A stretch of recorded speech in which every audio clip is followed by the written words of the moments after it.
Hello everybody, this is part 2 to the series on God's forgiveness. Okay, ready? Here we go. So, in Matthew chapter 18 verses 21 through 35, this is an extended version of what we were doing yesterday.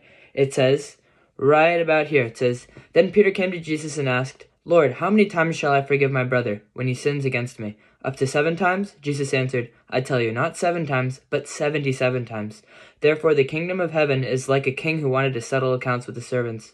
As he began to set the settlement, a man who owed him 10,000 talents was brought to him. Since he was not able to pay, the master ordered he and his wife and his children and all that he had be sold to repay the debt. The servant fell on his knees before him. Be patient with me, he begged. I will pay back everything. The servant's master took pity on him and canceled the debt and let him go. But when that servant went out, he found one of his fellow servants who owed him 100 denarii.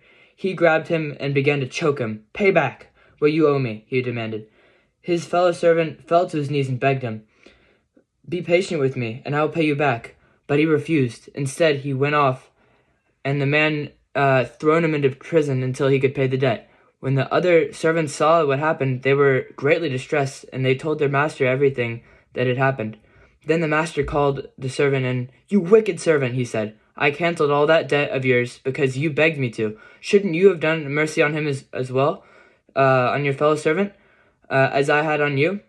In anger, his master turned him over to the jailers to be tortured until he would pay back all he owed. This is how my heavenly Father will treat each of you, unless if you forgive your brother from your heart. Towards that last part of the verse, it got pretty gruesome when it was talking about like that he got tortured and all that stuff. But remember that this is not something that we should do, because this is not, us. This is what it said at the end of it. It said, this is how my heavenly Father would treat you, unless each of you forgive your brother from your heart. So it is very important for us to realize that we need to forgive people from our hearts and genuinely make sure that we're not just forgiving somebody just for the title of it, or we're not just forgiving somebody just on paper. We're forgiving people through our hearts and as Christians, and be like, okay, I'm making this deal with you. I forgive you. I'm sorry about what happened. Let's move on and let's do a greater time. All right. Hope you guys have a great rest of you guys' day. Enjoy you guys yourselves, and God bless. See y'all.